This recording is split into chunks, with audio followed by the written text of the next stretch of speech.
Well, despite success, some might find out they still have feelings of dissatisfaction. But there are ways to overcome that. Executive coach and author Eliz Wong here to share the secrets found in her new book, Living on Purpose: 5 Deliberate Choices to Realize Fulfillment and Joy. Amy, good morning and welcome. Oh, thank you. Good morning. It's great to be here. Well, what are some of the reasons you wrote this book? Tell us. Absolutely. So I've been an executive coach for over 10 years now, and I work with really successful clients, leaders of Fortune 500 companies and very successful founders and CEOs of successful startups. And what I have found is that regardless of the success that we achieve in our life, we all struggle with fears and insecurities, and yet we think we're the only one that has those fears and insecurities. And that, I just wanted to dispel that myth, because everyone is suffering silently. And so I wrote Living on Purpose as a way to offer a really practical roadmap out of those very crippling fears and into a life of joy and meaning and fulfillment. And in fact, Sherry Salata, who is the ex-executive producer for Oprah Winfrey of over 20 years, she has gotten a hold of my book and she says, oh my gosh, this is the real deal. This book works. And she has since offered it to her community, and it's her chosen book club of the month, which is great. That's great. That's quite the affirmation right there, no kidding, right? huh? Yeah. What does it actually mean? I guess maybe you can define to live on purpose.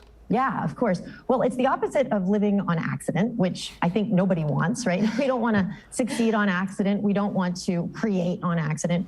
We want to be deliberate. And so living on purpose is really waking up and being in the driver's seat of our own life and harnessing our superpower of awareness and choice and meeting our moments with presence and intention. And really, at the heart of it, it's really deciding that you're going to respond instead of react to the stuff that life throws at you. I saw a snippet in your book that I was looking at that I loved, by the way, and a lot of us struggle with the small things like going to the gym every day or a few days a week, and here I have to go to the gym. And he said, no, it's your choice, and choose what it is the gym accomplishes for you. I want to feel healthy. I want to feel good about myself. Touch on that for a moment. Oh, absolutely. So one of the big tenets of being on purpose is looking at a good hard look at the word should. Right now, no good comes from that word. We all want to be bold and clear about the things that we want, and the word should is the thing that gets in the way. And we operate often by this word of should, and that's what makes it heavy, and that's what makes it burdensome. And in fact, the word should is like wearing a life jacket in the bathtub. It's just totally ineffective. It's about avoiding negative consequences in a really ineffective way. And so when we want to wake up and live on purpose, we want to pivot all of those shoulds to wants. And in chapter 4 of Living on Purpose, I really detail why this word should is the worst word in the English language and how to thrive without it. And it just goes to show words do carry a lot of weight. Another word that's big in your book is choice. Choice is a central theme. Why is choice so important?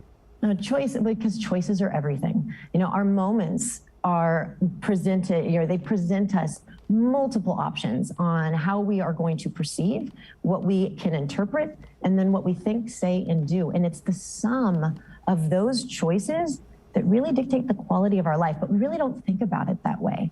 It's the sum of our choices, and we get to choose. And so when we can wake up to the superpower, our superpower of choice, choosing to perceive and interpret, not just choosing what we're going to do, but choosing how we interpret, choosing at the level of perception, that's really the key to ultimate freedom and joy. And so choice is everything.